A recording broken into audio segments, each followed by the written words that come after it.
If we move on in that case to agenda item 3, which is my, excuse me, goodness me, which is my strategic overview, so-called. There's a lot of information about last year's work of the CBA in the more detailed trustees report later on in this agenda, and you will also be hearing more from our executive director in his report in due course. As ever, this is necessarily, therefore, a more selective overview. I noticed that I concluded my overview last year by thanking attendees to that Zoom event and said that I look forward to seeing, literally I hope then, as many people as possible in 12 months' time. Sadly, that hasn't proved possible in a physical sense for logistical and resourcing reasons. Without creating too many hostages to fortune, with an office move to more accessible premises in the offing, I hope that the AGM 2024 will be both a physical and a streamed event. That at least is the current intention. In my past contributions to the CBA AGM, there's been a number of threads that I've returned to time and again. Issues such as political uncertainties, impacts on heritage and archaeology, and impacts on the CBA. Many continue to remain relevant. I've previously referenced the shortage of skilled homegrown archaeologists, not for any xenophobic reasons, but to highlight what had become, excuse me, increasing difficulties in enabling European and other archaeologists to work in this country. While the occupation shortage list has eased this to an extent, the underlying lack of trained UK field archaeologists has remained an issue, at least until recently. I say that because there is some indication that in light of the current economic woes, inflation increases and budgetary belt tightening and prioritisation by national and local government, and at business and domestic levels, there appears to be a reduction in initiation of both infrastructure and small-scale development, even though planning applications appear to remain at over 20% higher than pre-COVID.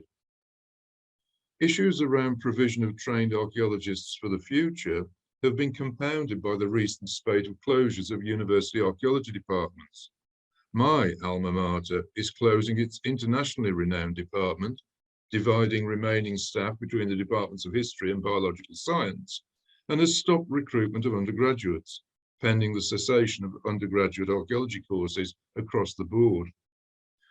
While the popularity of television archaeology programs is maintained, arguments continue as to whether the driver of these closures is the overabundance of undergraduate provision or the dearth of students wishing to study archaeology.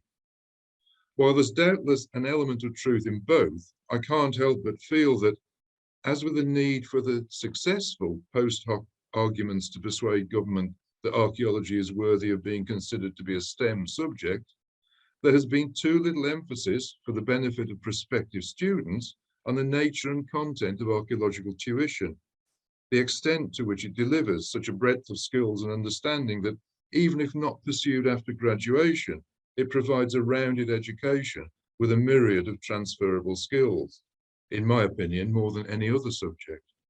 I do think, while some are doing this already, rather than closing departments, we as a sector could and should be doing more to emphasize the benefits of a degree in archaeology. To focus on field archaeology for a moment, I'm aware through conversations with a member of a particular contracting unit of their issues regarding recruiting skilled operatives. 7% of their staff are European, while their hired self-employed field staff include principally Polish as well as Spanish archaeologists. They, like other units, engage with a range of volunteers and have instituted a graduate trainee scheme, training between 3 and 6 UK graduates at a time in the range of skills necessary to undertake commercial field projects, from survey to post-excavation, analyses and report writing. This reflects the fact that while departments do provide fieldwork experience for their students, what is provided is not always sufficient to equip graduates for commercial archaeological fieldwork, including post-excavation processes such as artifact recognition and dating. Without a particular level of field experience, people aren't able to gain their construction skills certification scheme card, the CSCS card, and without that, they'll not be able to enter many of the construction sites where commercial archaeological work occurs. Now, sometimes issues are beyond everyone's ability to manage. One of the recent trainees on the above-mentioned course had no field experience whatsoever, the result of such activities being stopped because of COVID. On the other hand, I was told by one professor some decades ago, admittedly, when I was lamenting the lack of practical experience offered to students in field survey in that instance, he said that his department wasn't in the business of offering vocational degrees. Now, while that might be fine if graduates are seeking to pursue careers in archaeological practice other than field archaeology, or even not in archaeology at all, a knowledge and understanding of the issues, constraints, and opportunities offered by fieldwork is crucial in maximising the returns from archaeological science, from materials technology, ceramic study, archaeobotany, zooarchaeology, and so on, not least in an understanding from experience of what is and what is not possible during fieldwork at particular times, and in particular geologies, field conditions, weather, and so on, to inform, for example, appropriate geophysical surveys or sampling strategies. While there will undoubtedly be a continuing need for commercial organisations to offer additional training to familiarise new and existing employees with systems and conditions particular to a site or organisation, I suggest that even if there is a construction recession looming, which is not certain, closer cooperation between the trainers of archaeology graduates and their principal employers, focusing on the perceived skill needs on the ground as well as the need for a rounded education, would be beneficial to all concerned. And this issue is bigger than just the CBA. We must continue with our partners such as the Chartered Institute for Archaeologists, Federation of Archaeological Managers and Employers, University Archaeology UK and Historic England to ensure appropriate provision in field archaeology for the benefit of university students, for commercial units and for the sector as a whole, and of course for the benefit of our heritage. When last we met, I noted that despite the withdrawal of the government's proposals for significant reform of the planning process, the desire to reform that process has not gone away. We are seeing new reform proposals under a raft of legislation, from the new Levelling Up Bill to reworking of the National Planning Policy Framework, the NPPF. Whilst this will doubtless have some impact on heritage and archaeology, at the moment, excuse me, at the moment, it is more about speeding up the process than doing away with established principles. We remain vigilant, however, and active in commenting on all proposals to reform the planning system. Last year, the COVID pandemic and its associated impacts and constraints still loomed large. We continue to emerge in this post-COVID world, reverting to some of our previous activities, such as face-to-face meetings, while continuing with those developments that had to be made in haste, but have benefits for our relative leisure. For example, trustees meetings at 4 per year now occur twice physically, industrial disputes permitting, of course, and twice via Zoom, while also at times in the day that accommodate the differing work and family commitments of our trustees. And incidentally, this results in savings to the travel budget, which has been halved as a result. We are instigating short trustee briefing sessions to keep trustees up to speed with developments, hoping as a result to reduce the time needed for briefing informal trustee meetings, thereby shortening the duration of those meetings. And these initiatives are all part of a developing review of the governance of the CBA, which should be completed over the course of the next 12 months, and which may well feature as an agenda item at the AGM 2024. Our YACs, our Young Archaeologist Clubs, are continuing to emerge from their necessary COVID-inflicted isolation, and new clubs are developing and seeking registration. We continue to provide support digitally, as well as enabling clubs via our new website to share their resources to maximise the opportunities available to them all. We're working with our sister organisation, Archaeology Scotland, with support from Historic Environment Scotland, in a youth-focused initiative north of the border. Last year, I noted that we had seen an increase in both our overall membership and our numbers of subscribers.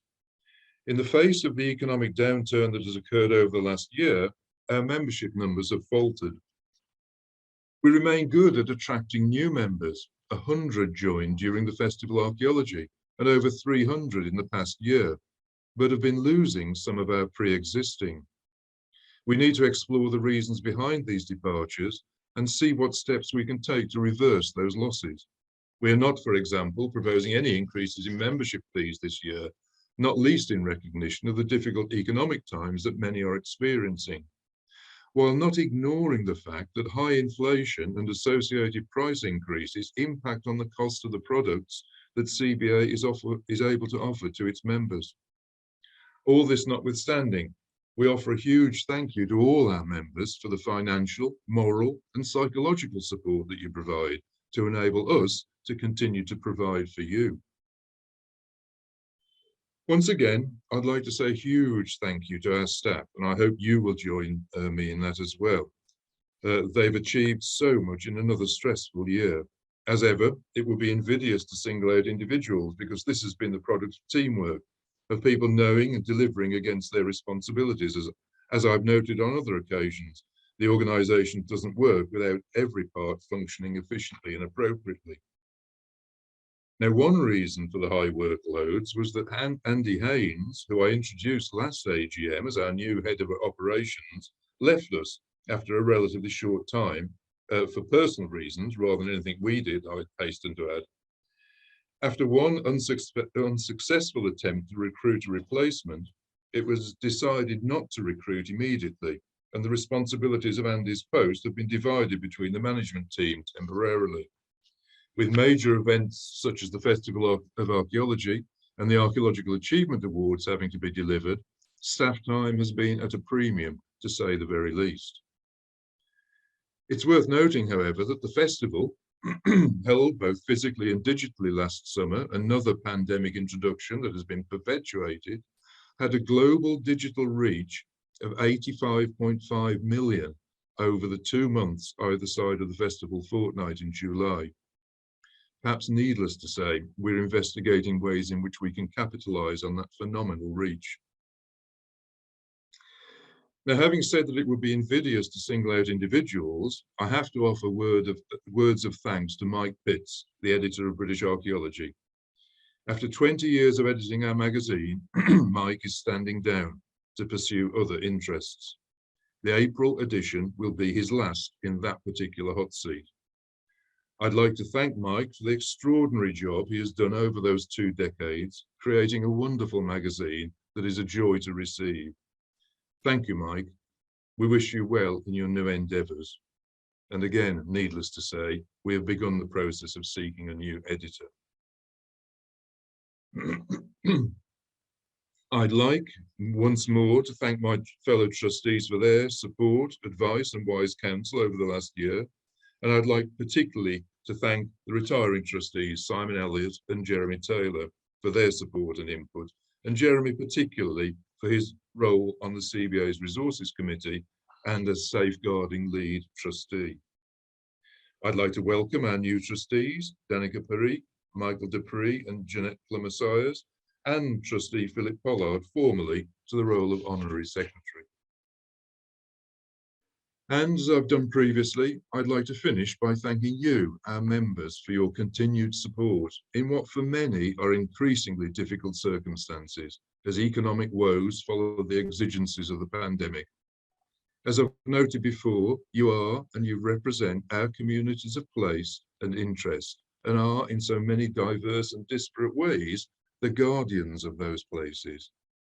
I hope that as the CBA further develops its infrastructure and governance, its relationship with the regional groups and its offers and opportunities, you will see increasing benefits flow to you, to your interests and to your communities. I thank you for your attendance today and look forward to seeing as many of you as possible in 12 months' time. Thank you. There is an opportunity, if anyone wishes, to raise a question or two in the chat line, in the chat box.